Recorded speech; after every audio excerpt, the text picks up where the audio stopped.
პირველების ინფორმაციით ნიკამელია დღევანდელ სასამართლოს ხდომას არ დაესწრება, რუსთავის მე-12 დაწესებულებაში გაიგებს, როგორი არის ქართული ოცნების გადაწყვეტილება, რამდენი ხნით აპირებს ბიძინა ივანიშვილი ოპოზიციის ლიდერის ციხით განეიტრალებას.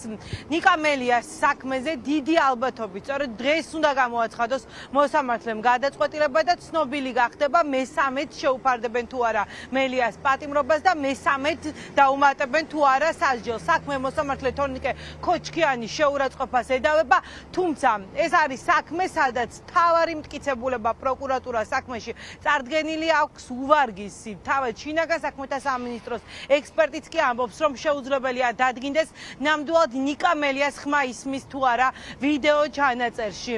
ახლა საინტერესოა, როგორი იქნება სასამართლოს გადაწყვეტილება. ადვოკატებს ობიექტური გადაწყვეტილების იმედი არ აქვთ, რადგან ზუსტად იციან, რომ მელია პოლიტიკური მართლმსაჯულების მსხვერპლია, შესაბამისად გადაწყვეტილება ისეთი იქნება, როგორცაც ისურვებს ბიძინა ივანიშვილი.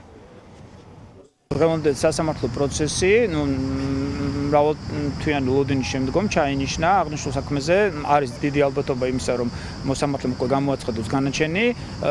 ეპიზოდი შეეხება ორ სიტყვას, რომელიც გაჟღერდა სასამართლო დარბაზში, რომ ერთის მხრივ ექსპერტიზა ვერ ადგენს ეს ნიკამელიას მიერ წარმოთქმული იყო თუ არა, ასევე ვიდეო ჩანაწერით იგი საერთოდ არ არის დარბაზში ამ დროს და მეორე მხრივ არის ორი სასამართლო თანამშრომლის ჩვენება. აი ამ მტკიცებულებითი, ასე ვთქვათ, სტანდარტით მოსამართლემ უნდა შეაფასოს ნიკამელიას ცნოს დამნაშავე თუ არ ცნოს. ასევე ხაზგასმით მინდა აღვნიშნო, რომ ეს არის უკვე მე-3 განაჩენი ამ წელს ნიკასთან მიმართებით და კიდევ ერთი მნიშვნელოვანი მომენტი, თუ ეს არ არის ანგარიშწორება და თუ ეს არ არის ხელისუფლების მიერ სურვილი, რომ იგი გახანგრძლივებული ვადით დარჩეს საპატიმროში, აღნიშნული მუხლი იმ შემთხვევაშიც კი თუ კი სასამართლო მიიჩნევს, რომ ნიკამ ჩაიდინა ეს დანაშაული, ითვალისწინებს ჯარიმას და არ არის, ასე ვთქვათ, აპრიორში, რომ გამოყენებული იქნას პატიმრობა და პატიმრობა მრავალწლიანი, ხო?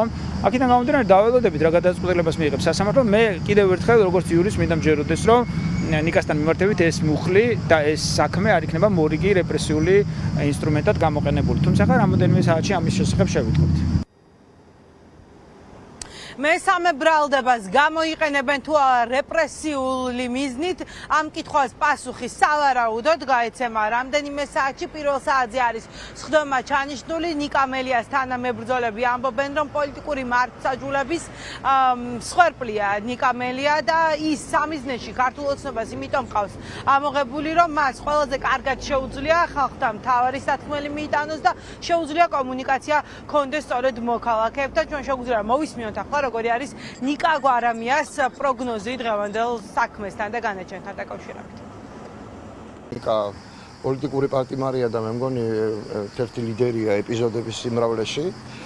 ქართული ოცნების მხრიდან მისჯილი უკანონო განაჩენების და წლების ოდენობაში, ამიტომ რა თქმა უნდა, კარგი და პოზიტიური მოლოდინი ვერ გვექნება, თუმცა ნიკამაც იცის, ჩვენც ვიცით და საქართველოს მოსახლეობამაც, რომ საბოლოო ჯამში ან ყველა გარეთ იქნება, ან ყველა შიგნით. აქცუალედური არჩევანი არ არის.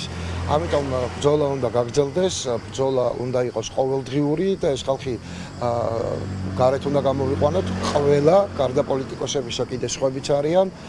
არ ვიცი, რთული არის ჩვენთვის გადასატანადაც, იმიტომ რომ პარტიას არ ვიცი, რამდენი ხანია უკვე ლიდერები, მონაცვლეობები ჩედიან, გამოდიან ციხეში და ნიკა სტაბილურად უკვე იქ არის, რამდენი ხანია, არ ვიცი, რთულია, კიდე ერთხელ გეტყვით, მოლოდინი კარგი არ არის, მაგრამ განწყობა საბრძოლო არის და ისიც ვიცით, რომ ნიკას მხნეობა ნამდვილად არ აკლია, თუმცა ეს იმას არ ნიშნავს, რომ მარტო ამაზე ვიყოთ და ასე ვთქვათ, ჩამოკიდებულები და მხოლოდ იმის იმედი გქონდეს, რომ ნიკა გაუძლებს, ეს ასე არ არის.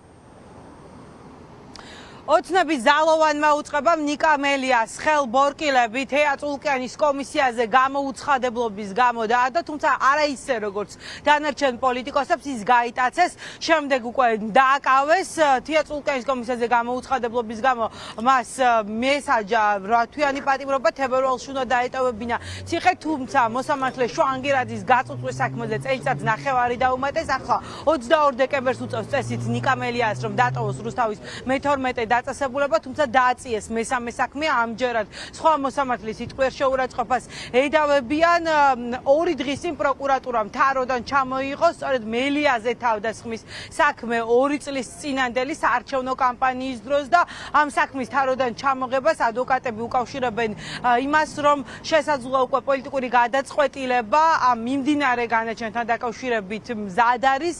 მელიას უმატებენ წელს და ცდილობენ ახლა შექმნან ერთგვარი ბალანსი, რომ თითქოს ორივე მხარეს იძიებენ. ეს არის ადვოკატების პოზიცია, რა იქნება მოსამართლის გადაწყვეტილება, ეს სავარაუდოდ 2 საათში გახდება ცნობილი.